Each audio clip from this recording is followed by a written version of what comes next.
Hi hello guys welcome to our channel. ఈ సీజన్లో టాస్క్లు అద్భుతంగా ఆడుతూ కేవలం హద్దుని మీరిన కోపం కారణంగా ఆడియన్స్కి ఎమోషనల్గా కనెక్ట్ అవ్వలేకపోయిన కంటెస్టెంట్స్ పృథ్వీ రాజశెట్టి. టాస్క్లో పృథ్వీ ఉన్నాడంటే చాలు ప్రత్యర్థుల వెన్నుముక్కలో వణుకు పుడుతుంది. చిరుతపులిలాగే విరుచుకొని ప్రత్యర్థుల మీదకు దూసుకొని పోతాడు. అంతా బాగా ఉంటుంది కానీ కోపం వచ్చినప్పుడు మాత్రం ఒక వీధి రౌడీలాగా ప్రవర్తిస్తాడు.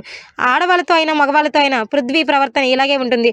అందుకే ఆయనకి సోషల్ మీడియాలో అంతటి నెగిటివిటీ. నబిల్తో పృథ్వీ మొదటి నుండి స్నేహంగానే ఉన్నటువంటి సంగతి తెలిసిందే. ఒకసారి చీఫ్ కంటెండర్ టాస్క్ సమయంలో వీరిద్దరూ ఒక రేంజ్లో కొట్లాడుకుంటారు. రౌడీలాగే నబిల్ మీదకు దూసుకొని పోయిన పృథ్వీ ప్రవర్తనకి అప్పట్లో సోషల్ మీడియాలో తీవ్రమైన నెగిటివిటీ ఏర్పడింది. నేడు కూడా హాట్‌స్టార్ లైవ్లో నబిల్ పృథ్వీకి మధ్య చిన్నపాటి గొడవ జరిగింది. యష్మి బిగ్ బాస్ హౌస్ నుండి వెళ్ళిపోయిన తర్వాత కిచెన్ ఫ్లోర్ని శుభ్రంగా ఉంచే బాధ్యతని పృథ్వీకి ఇస్తుంది మెగా చీఫ్ రోహిణి. అయితే పృథ్వీ చీపురుతో వంటగదిని శుభ్రం చేస్తున్న సమయంలో నబిల్ ఆ వైపుగా వస్తాడు. అప్పటికే చిరాకుగా ఉన్న పృథ్వీ ఆ చీపురుని కోపంతో నబిల్ వైపుకి విసురుతాడు. దీనికి నబిల్కి కోపం వస్తుంది. వీళ్ళిద్దరి మధ్య కాసేపు చిన్నపాటి గొడవ జరుగుతుంది. ఆ సమయంలో నిఖిల్ రోహిణి వచ్చి కంట్రోల్ చేయడంతో కాస్త పరిస్థితి సర్దుకుంటుంది.